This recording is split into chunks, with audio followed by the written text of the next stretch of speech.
The congressional hearing room fell silent as Representative Jasmine Crockett rose from her chair, her eyes locked on Senator Mike Lee across the chamber. For the past hour, Lee had been lecturing about constitutional law with his trademark condescending tone, dismissing younger lawmakers like they were law school students who had not done their homework. But what Crockett said next would leave the veteran senator speechless and send shockwaves through the entire political establishment. Senator Lee, her voice cut through the tension. Like a blade, you talk about the Constitution like you wrote it, but you seem to forget who actually has to live under the laws you helped create. The room went dead quiet. Lee's confident smirk vanished. Camera phone shot up around the gallery.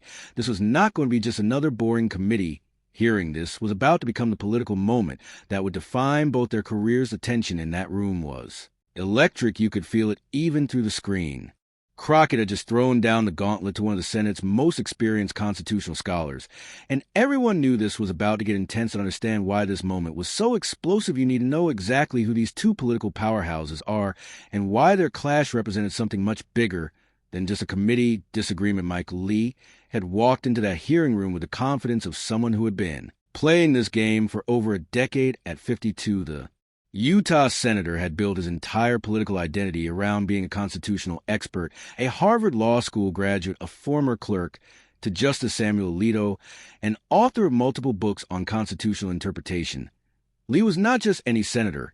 He was a man other Republicans turned to when they needed someone to explain why their policies were constitutionally sound. For years, Lee had dominated these hearings with his methodical professorial approach. He would quote the Founders' cite, obscure court cases, and systematically dismantle his opponents with the precision of a legal scholar. Younger Democrats, especially progressives, were his favorite targets.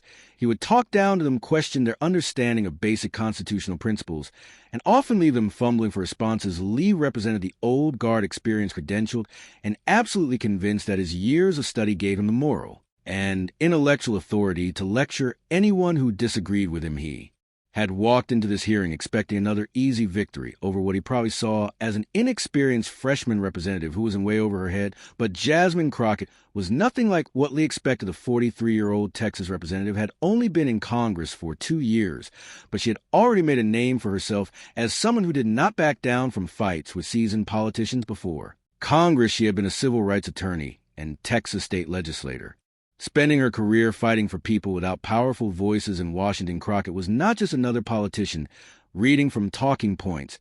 She was a former prosecutor who knew how to think on her feet, a lawyer who had spent years in courtrooms facing off against opponents who underestimated her because of her age, her gender, or her background. She had built her career on moments like this when someone with more experience and credentials thought they could intimidate her into silence. What made this confrontation so significant was what it represented. This was not just about one bill or one interpretation of the Constitution.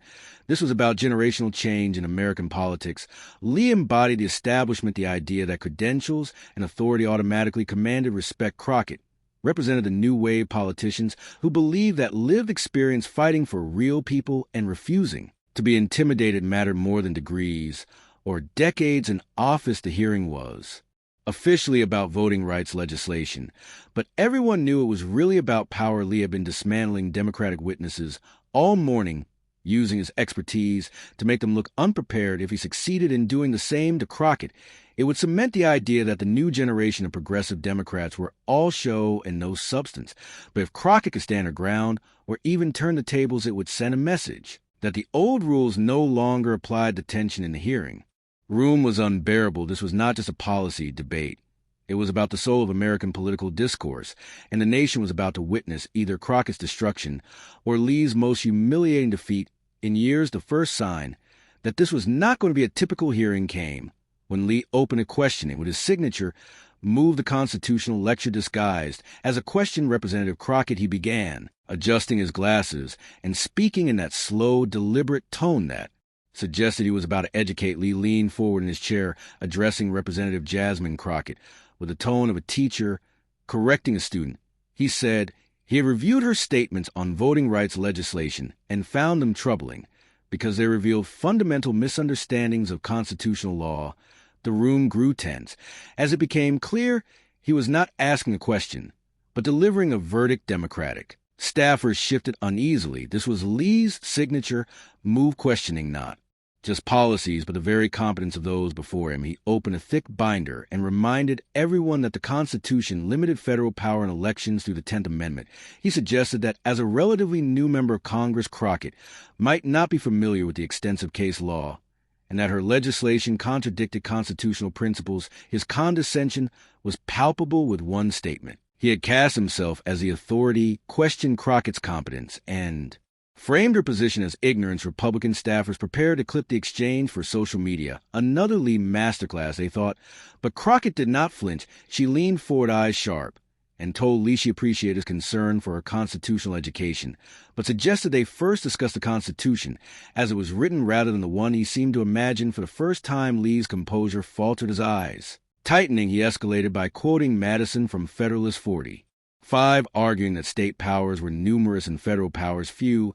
He asked whether she believed Madison was wrong, a classic Lee tactic, using the founders as a shield to make disagreement seem like treason against the Constitution itself. The gallery leaned forward, sensing the trap, but Crockett met him head on. She quoted Madison back, reminding Lee that Madison also wrote about the need for an educated citizenry with access to participation, and that the Constitution had been amended many times, specifically to expand voting rights. Lee snapped his binder shut too quickly. She had done what few managed. She used the founders to strengthen her argument. Instead of being silenced, realizing citations were failing, Lee shifted to his disappointed professor voice. He told Crockett that constitutional law required years of study and expertise beyond a few years in state politics and law school. His insult was clear. She was unqualified to even discuss constitutional law. The hearing room was silent. Republicans nodded in approval. Democrats looked uneasy, but Crockett smiled the smile of a lawyer whose trap had just been sprung. She told Lee that he was right. Experience mattered, but the question was experience doing what around the room? People sensed a shift. She challenged him on how much of his expertise came from living alongside the people affected by the laws rather than from ivory tower studies. How many clients had he defended who were denied their rights? How many families had he seen locked out of democracy? The silence was deafening. She was no longer on defense. She was questioning his qualifications. Lee's face reddened as she declared that constitutional theory was meaningless if it did not protect real people, and that sometimes those who spent the most time studying the Constitution understood the least about what it meant to ordinary Americans. Attention was electric. Lee rattled, decided to go personal. He dismissed her arguments as emotional appeals, claiming that law required precision knowledge and years of study, not feelings or good intentions. His words landed poorly. He had diminished her arguments by gendered implication and elevated his credentials above her lived experience, believing he struck a final blow. He bragged about his years in the Senate, his books on constitutional law, and his work with the finest legal minds. He concluded by insisting that the Constitution was not social work or therapy, but law demanding expertise, not passion. The hearing room was dead silent. His mistakes were glaring. He had dismissed real people's struggles, insulted her qualifications, and turned his greatest strength into arrogance. Crockett rose, slowly, her calm voice cutting through the silence. She told him he was right, that the Constitution was not therapy, but neither was a philosophy textbook to interpret from the comfort of an office. While Americans suffered, she challenged his version of expertise, contrasting his study of words on paper with her years fighting for what those words meant in practice. She reminded him that while he wrote books, she represented people whose rights had been denied. Her voice rose with certainty as she declared the difference between his expertise and hers as told him what the law said on paper. Hers showed her what the law did to people in practice. She turned his lecture against him, asking how his Harvard degree and Supreme Court clerkship made him more entitled to constitutional authority than those who lived its consequences. She reminded the chamber that the Constitution was not written for professors or senators with fancy degrees. It was written for the people. And at that moment, the entire room knew Senator Lee had just walked into the most humiliating defeat of his career. Written for we the people, all of us, including the people you seem to think are too ignorant to understand their own rights. The hearing room was completely captivated. Crockett had taken Lee's greatest strength, his credentials and experience, and turned it into proof that he was disconnected from the Constitution's true purpose. But she was not finished. She leaned forward, locked eyes with him, and delivered a line that would end his political dominance forever. So yes, Senator, you are right that expertise matters, but maybe the real constitutional experts are not the ones who spent years studying it in libraries. Maybe they're the ones who spent years fighting to make sure it actually works. The room erupted not in applause, but in a stunned murmur that rippled through the Gallery camera phones that had been recording discreetly were now raised. High staffers scribbled frantically. Committee members stared in shock. And then Crockett landed the killing blow with calm, devastating precision. Because at the end of the day, Senator, your constitutional expertise has given us voter suppression gerrymandering, and a system that works just fine for people like you, but fails people like my constituents, so forgive me. If I am not impressed by your credentials, I am more interested in your results, and your results speak for themselves. The cameras caught Lee's face the moment her words struck. His smirk vanished, his mouth opened. But no words came. His pale face flushed crimson. His one steady hands now gripped the table edge for a man who built his identity on never being silenced. Mike. Lee was utterly, completely speechless.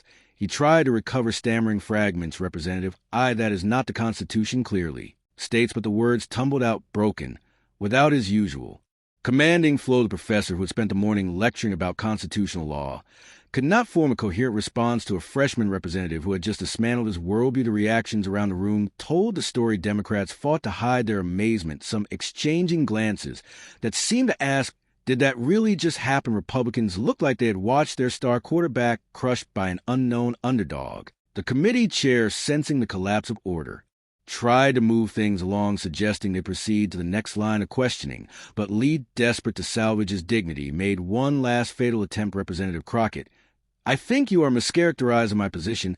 I never said only lawyers can understand the Constitution. I simply pointed out that constitutional interpretation requires. And before he could finish, Crockett cut him off with surgical precision. Senator, the only